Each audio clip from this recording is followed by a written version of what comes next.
Just a quick recap of the Umbrella Academy. I'm loving the storyline, the characters, and the entirety of this beautiful series. It's so unusual yet very appealing. And I wish all the best for the future of this brilliant artwork. Also, does anyone has a crush on 5 because he's being insanely mature while having an adolescent body? Or is it just me?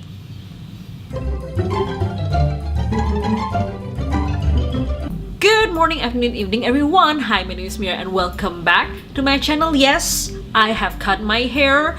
I am wearing a yellow thing to cover my gray shirt. I don't know why I'm describing you this, but hi, I'm back and welcome if you're new here. My name is Myra and I make movie reviews and trailer reactions and a lot of things in between. Usually it has something to do with movies, series, or other things that I might delve into. Hope you like what you see. If you do, don't forget to click that bell button besides my subscribe button so you will be notified if I upload something new. Back to the series review. Now, having a crush on 5 doesn't make anyone a pedophile. It just means that you appreciate the character more for the depth and complexity that he has. Also, technically he's not a child because he's actually have a 58-year-old brain in his head.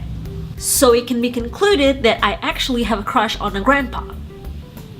But with this unique character aside, I really want to talk about how the Umbrella Academy is pretty much different than any superheroes movies or series that you know. Just an FYI, what I said earlier about 5 is technically not a spoiler since you can definitely know who he actually is from the trailer. But before we delve more into the review, let's talk a little bit about the synopsis. The Umbrella Academy is a place for special kids who grew up as a family but works as a team of superheroes for the rest of the world. They were formed by millionaire extraordinaire Sir Reginald Hargreaves. There are 7 of them, but we mostly see only 6 in the rest of the series. Number 1 is Luther Hargreaves, blessed with an extraordinary strength and is the leader of the class. Number 2 is Diego Hargreaves. He is able to hold his breath indefinitely and can bend anything that he can throw, especially knives. 3 is Alison Hargreaves, a girl that can alter reality by whispering it to the others. 4 is Klaus Hargreaves, who can see and summon the dead, but has been suppressing his ability by utilizing drugs and just being high all the time. 5 is of course 5. I do not need to explain him any further. 6 is Ben Hargreaves, who died when he was little but is able to release a monster from another dimension from under his skin. And number 7, which is Fanya Hargreaves, looks like your ordinary human. That's it. The story starts when 5 come back from the future and explain that the world would be ending. And the only people who can stop it are the Umbrella Academy. There are a lot of drama and suspense involved. Plus, there's assassins that wants 5 to be dead. The entity called the Commission, who plays an even bigger part of this series. Also, the ending is very surprising to me since I do not see it coming. If you haven't watched the entirety of the series, I suggest that you stop here.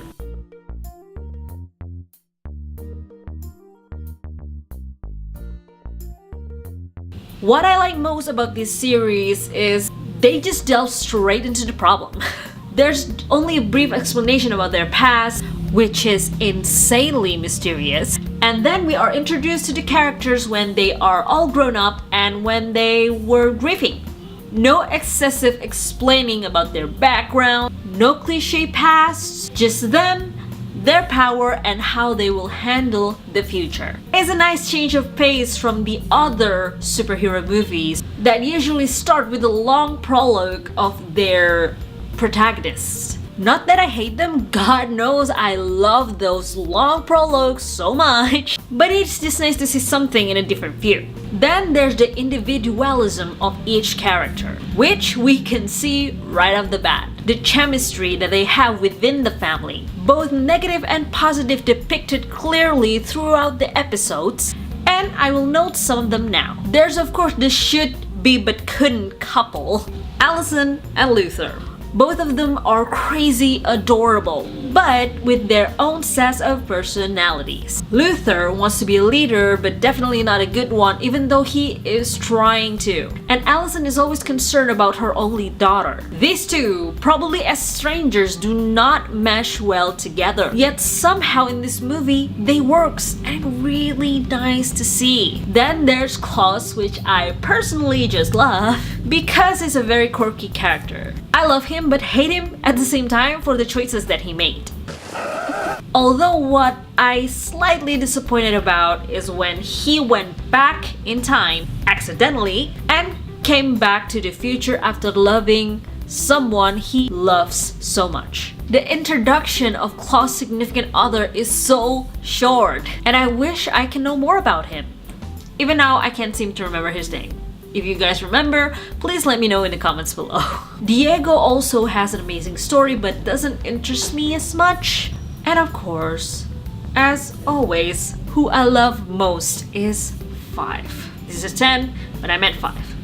I adore the actor, which is Aidan Gallagher, for depicting this character flawlessly. He acts like an old man, he expresses himself like an old man, and he seems crazy smart, and it shows. If I could meet him, I would give him the biggest hug for convincing me that he's an actual 50-year-old something person that is trapped in a kid's body.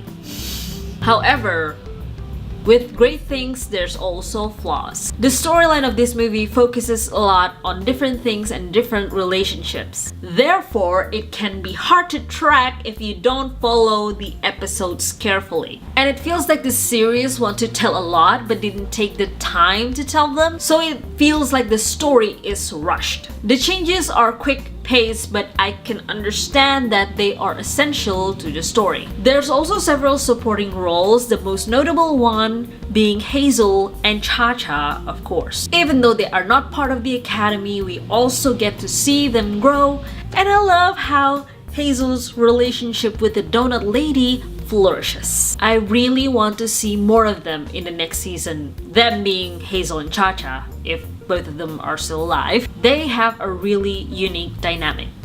Then comes the surprise and what I feel involved the most important yet overlooked character in the series, which is Vanya Hargreaves and her power of turning sounds into weapons. At first, she was very awkward, very silent, and very controversial. But as the time goes by, we get to learn that she is actually the most powerful of the bunch, and the one with the most complicated past.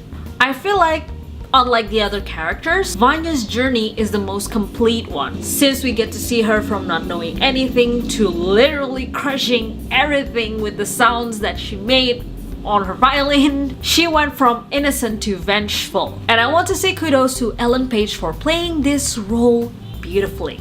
I definitely want to see what Vanya can do more in the future. So, should you watch the series? I have an inkling that the Umbrella Academy is an acquired taste. Not everyone would be able to enjoy the magic it emanates. But if you are into superheroes and looking for something different than the usuals, this can be one of your options. The storyline is interesting and the characters are all different and unique in their own way, making this series very notable and very enjoyable to watch.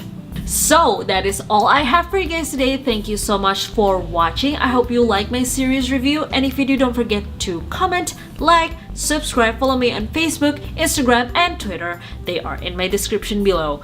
Thank you again so much for watching, and I will see you next time. Bye!